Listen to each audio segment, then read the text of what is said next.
Vamos a tomar contacto con otro de los móviles. Adrián Salonia está trabajando en la casa de la familia de Ángeles Rawson, en la calle Ravignani. Aparentemente hay un dato respecto de un nuevo ADN, de un nuevo perfil genético que se habría encontrado. Adrián, buen día. Débora, Claudio, buen día. Estamos aquí mostrando la puerta de la peluquería de Humberto. La peluquería de Humberto está ubicado al lado del edificio donde vivía Ángeles Rawson. Bueno, al parecer Humberto, el dueño de esta peluquería, declaró la semana pasada ante el juez Javier Ríos y le dijo que Mangieri le pidió el jueves después del crimen que le trate de comunicar a Sofía, la vecina del séptimo, del propio edificio de Ravignani 2360, que guarde la aspiradora del consorcio en su casa. Bueno, esto es lo que le pidió Mangieri al peluquero. Después el peluquero la vio a Sofía y le dijo que guardara entonces la aspiradora del consorcio en su casa. Después Sofía, según lo que nosotros conocemos y el dato que tenemos, Sofía le devolvió esa aspiradora al sobrino del portero. Bueno, frente a esto, el magistrado decidió, Débora, y a modo de resumen, comentar que el viernes a las 7:30 de la tarde, y frente a este dato, bueno, el juez decidió entonces allanar el departamento del portero y buscar esa aspiradora de la que, bueno, se estaba hablando. Bueno, en la aspiradora se la encontró, estaba ubicada en la terraza del portero. No tenía la bolsa correspondiente a la que lleva la aspiradora, pero sí todos los accesorios correspondientes. Bueno, allí en el cepillo de esta aspiradora se encontró cabello y al lado también de este artefacto eléctrico un trapo de piso para limpiar el baño del portero. Bueno, así entonces también se encontró el resto de una uña. Bueno, inmediatamente cuando ya en sus manos el magistrado tenía todo esto, envió a cotejar los elementos encontrados. Aún no se saben los resultados de lo encontrado, pero sí entonces este trapo de limpiar que utilizaba el portero para limpiar el baño de la portería y el resto de cabello en el cepillo de la propia aspiradora. Ahora, ¿por qué no está la bolsa de este artefacto eléctrico? Eso es lo que no se sabe, pero todo esto se desprendió la semana pasada, por eso el viernes a las 7:30 de la tarde veíamos cerca de 15 peritos de la Policía Federal ingresar al 8º piso donde vive el portero y actualmente Diana Ciatone, su esposa. Débora. Bien, Adrián, muchísimas gracias. Vamos a sumar al perito Gabriel Boselli, justamente para pedirle alguna precisión más respecto de este tema. ¿Nos escucha, Boselli? Buen día. ¿Qué tal? Buenos días, ¿cómo están? Bien, no sé si usted estaba escuchando a nuestro compañero, ¿no? Respecto de esta posibilidad de que haya un tercer ADN, ¿esto es correcto? Mire, en realidad circulan versiones. Oficialmente no vi ni el primero, ni el segundo, ni el tercer ADN al que hacen referencia. Estoy esperando, como muchos de ustedes, la información oficial, que aparentemente la información saldría hoy o mañana. Creo que mañana o pasado es lo que en principio se había dicho. De manera que no puedo dar mayor precisión que esa, excepto que, bueno, anda circulando una versión de que el famoso tercer ADN podría ser el mío. Yo realmente estoy muy sorprendido. ¿Por qué está sorprendido, Boselli? Porque no existió posibilidad de que aparezca mi ADN en esa muestra. Primero porque yo no estuve en Ravignani nunca hasta el viernes pasado, que fue por primera vez que yo pisé ese edificio. O sea, no estuve en el allanamiento original ni en los posteriores. No entró nunca antes, doctor Z, lo saluda. Nunca fue en los allanamientos anteriores. La primera vez fue el viernes, nunca entró a Ravignani usted. Nunca había pisado la vereda de Ravignani y Santa Fe. Con lo cual, el allanamiento del cual se obtuvo la muestra es del 1 de julio. Usted dice que es imposible que por contaminación, estamos hablando obviamente, su ADN esté en esa muestra.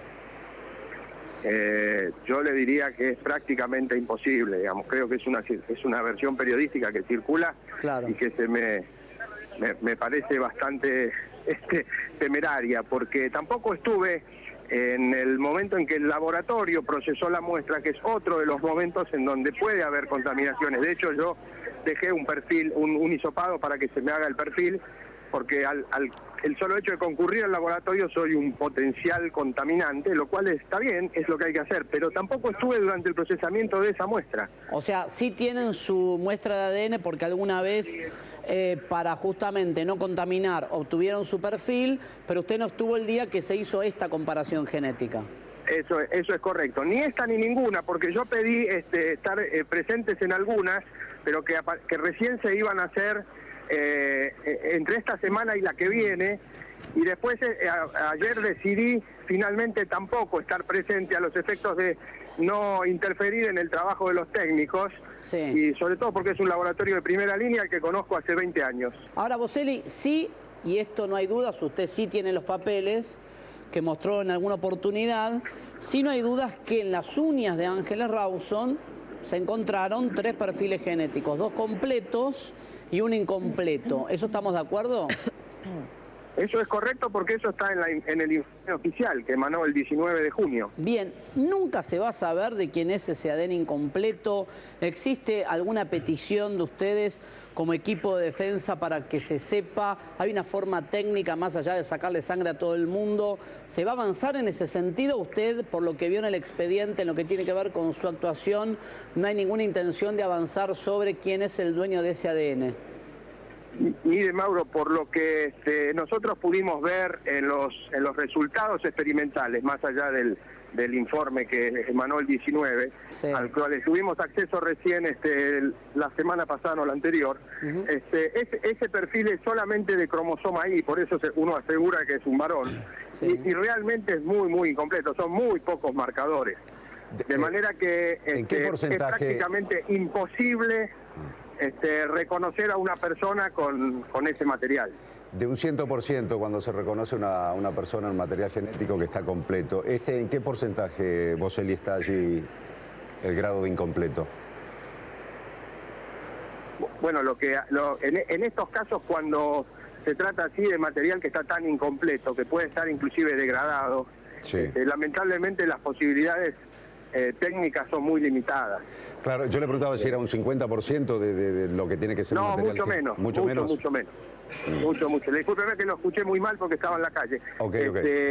Es realmente mucho menos. De hecho, los marcadores importantes, que son los marcadores autosómicos, prácticamente aparecen muy dispersos.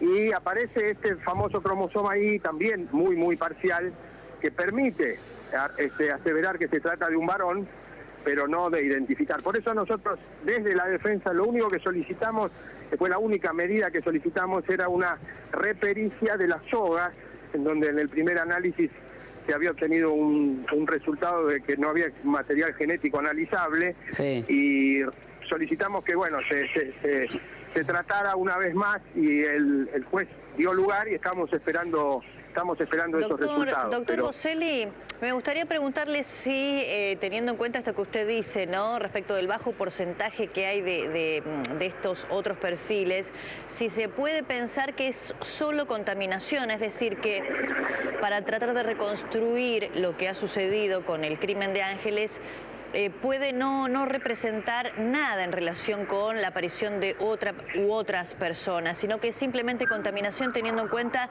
el modo en el que se produjo el descarte del cuerpo y, bueno, el tiempo que pasó junto con la basura.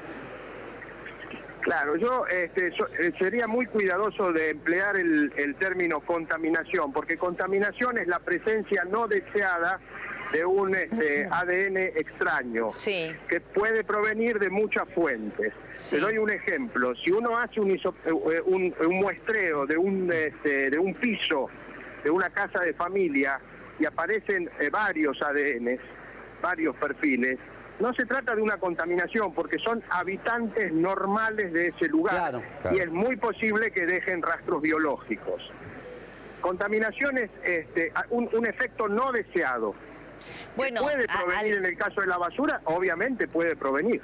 Digamos, mi pregunta tiene que ver con esto. Si el contacto de Ángeles, del cuerpo de Ángeles, con la basura puede dar, desde el punto de vista técnico, yo no lo sé, algún perfil, cuando se extraen las muestras, compatible con un perfil genético, en este caso masculino, aún sin haber habido presencia de otras personas al momento del crimen, simplemente propio del contacto con la basura, ¿es posible? Sí, claro que es posible.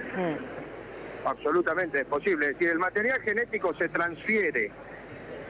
Por caso, si usted tiene en la basura material biológico, como puede ser un pañal o pueden ser pañuelos, y están en contacto con el cuerpo de la víctima, es posible que esté presente. Claro que en este caso se trata de un hisopado subungueal, con lo cual ahí ya es un poco más difícil es más de explicar. improbable. ¿Y qué pasaría, por ejemplo, si, como usted recién dio el ejemplo de una casa de familia en donde hubiera distintos perfiles genéticos que no son contaminación, sino que son propios de que en ese lugar habitan muchas personas? ¿Qué pasa con la posibilidad, por ejemplo, de pensar que Ángeles venía de una clase de educación física en donde interactuó con su profesor o con algún otro compañero, o que, bueno, haya tenido algún contacto previo al momento de ser atacada con otras personas, pero que no tengan nada que ver con el crimen? ¿Puede ser también? Puede ser. Puede ser también que haya tenido contacto previo, inclusive hasta con el imputado, y no ese día, porque el problema del análisis de ADN, así como inclusive el de las manchas temáticas, es que no se puede datar. Es decir, uno no puede decir cuál muestra es más antigua, en qué momento se depositó. Bueno, pero la higiene de una persona, ¿no? Por ejemplo, si como usted dice, esos rastros pueden ser anteriores, de 1 o 2 días antes que haya tenido contacto con la persona que aparece en ese rastro genético. Depende del tipo de higiene, porque en la zona subungual normalmente aparecen rastros, inclusive los convivientes. Hay un estudio muy interesante en Estados Unidos hecho sobre parejas que conviven, en el cual en el 80% de los casos las personas tienen material genético de su pareja por el solo hecho de convivir. Claro, eso sería en defensa, por ejemplo, de una teoría vinculada con que... ¿Algún familiar? Claro, debajo de las uñas aparezcan rastros de un familiar y uno podría esgrimir esto que usted dice, no, mire, como son convivientes, puede permanecer varios días ese perfil genético debajo de las uñas y no tener que ver con el crimen. Ahora, pensar que ella tenía rastros de Mangieri con quien no convivía, que era simplemente el portero de su casa, es más difícil, ¿no? Mire, eso es el terreno de las hipótesis. Sí. En el caso particular ¿Pero de sabe por qué, Boselli, le hisopado... decimos esto? Porque están los arañazos, además. Digo, a diferencia... El tema de los arañazos, Mauro, es un tema que todavía lo estamos estudiando. Todavía no recibimos las fotografías originales. Sí. Yo le dije a usted que había de las 33 heridas, sí, solo 8 que podían ser compatibles con alguna arista filosa. Y ninguna de esas son las que se mencionan. De hecho, la única que era compatible con un arañazo, dicho por los médicos de la policía, era una que el imputado tenía en el dorso de la mano derecha. Doctor, a ver si nos ayuda con algo que es muy científico para entenderlo. ¿En qué caso se podría determinar, desde el punto de vista de la cantidad de patrones que hay tiene que haber una equivalencia, se podría determinar que un ADN encontrado en alguna de las evidencias es un ADN compatible con algún hermano o familiar directo de Ángeles? ¿Cuántos patrones en común tiene que haber entre dos perfiles para que se pueda deducir que son parientes entre sí? Bueno, esos son cálculos bastante complejos, el tema de las relaciones de parentesco, porque como usted sabe, nosotros somos el resultado de una combinación genética de nuestros padres. Sí. Entonces, ahí hay que plantearse una serie de combinatorias que son bastante complejas y que yo sería incapaz de explicarte. Está bien. Porque se hablaba de 7, me habían dicho que el número 7 podía marcar como la posibilidad de determinar... No es verdad. No es verdad. Doctor, ¿qué va a pasar ahora en un ratito, en 35 minutos? ¿Para qué fueron citados hoy? ¿Cuál es la idea? A ver, ¿estamos en lo cierto si afirmamos que a más de 50 días todavía los investigadores, el juez, se siguen preguntando cómo murió Ángeles y por eso citan a todos a esta junta médica? Bueno, sí, de hecho, usted sabe que yo ahora estoy concurriendo a una primera junta médica, la cual me citaron hoy. Sí. Y habría otra el día jueves en el cuerpo médico forense, eventualmente para discutir entre los médicos. Yo he sido citado con el doctor Méndez, que es nuestro perito médico, para discutir un poco esos resultados, tanto de la autopsia como de la anatomía patológica. Porque sí, bueno, ha habido algunos criterios contrapuestos y me parece perfecto esto que ha decidido el juez de llamar a una junta de expertos para discutir el tema. Lo que lamento es que no haya adoptado el mismo procedimiento para analizar los hisopados que la defensa pidió. Boselli, aquí van todos los expertos, ¿pertenecen a las distintas partes que hay en este proceso? ¿Defensa, querella y lo que pidió el juez, o hay otros que son peritos que puso su señoría? Discúlpeme, le voy a pedir que me repita la pregunta porque lo escucho muy lejos. Le preguntaba si los peritos que participan, los especialistas que participan de esta primera junta médica, representan a todas las partes que hay en la investigación del crimen de Ángeles Rawson. Sí, hemos sido citados tanto la defensa como la querella. Ahora, es normal, doctor, que usted acostumbrado a otras causas, ¿sí? Es normal que después de 50 días no se sepa cómo murió una víctima, suele pasar, es parte de los procedimientos penales, es dinámico la comparación del estudio histopatológico con la autopsia, o estamos en un caso atípico. Le diría que en las circunstancias en las cuales apareció el cuerpo de Ángeles y las características propias, me parece que sí, que es muy complicado establecer determinados parámetros. Creo que la data de muerte está dentro de límites determinadas. Se hizo no solamente por la temperatura, sino por la concentración de potasio en el humor vítreo. Digamos que me parece que en ese aspecto está todo bien. El tema es determinar exactamente la causa de muerte, que es lo que está un poco en discusión. Claro, porque se hablaba, ¿se acuerdan? Lo charlábamos con Claudio y con Débora. Apareció el estudio histopatológico que planteaba la posibilidad o marcaba signos aparentes de compresión en el cuello. Ayúdeme con la parte técnica que no la conozco tan en detalle. Se sugería con ese informe que podía haber un intento de estrangulamiento o sofocación y que esto pudo llevar a la víctima a un estado agónico y después a la compactadora. Esto es muy difícil determinarlo. La idea de la Junta tiene que ver con que cada uno exponga, se miren parámetros, se estudien informes y demás. Bueno, mire, en principio hay algunos resultados de la anatomía patológica que están indicando daño a nivel del parénquima pulmonar, que es compatible con eso que usted menciona, y además es una anoxia cerebral que ha provocado microhemorragias. De manera que, en principio, le diría que es una de las hipótesis más fuertes a considerar. Doctor, para que la gente que nos está viendo entienda, el parénquima pulmonar, en lenguaje común, ¿qué sería? Quiere decir que el pulmón ha sufrido daño y ha sufrido de alguna manera una agresión que le ha impedido respirar. ¿Esa agresión es producto de un golpe o por la falta de oxígeno concretamente? Aparentemente no le ha impedido el intercambio gaseoso, lo cual no quiere decir que sea exactamente falta de oxígeno. Creo que lo que dice la anatomía patológica es que hay atrapamiento aéreo, es decir, ha quedado aire en los pulmones que la víctima no pudo expulsar. Y para usted, en su opinión personal, Boselli, ¿cómo fue asesinada? No, mire, eso al principio no me compete. Yo soy bioquímico y de la parte genética. Yo estoy asistiendo al doctor Méndez en este caso, pero es la palabra autorizada para referirse a este tema.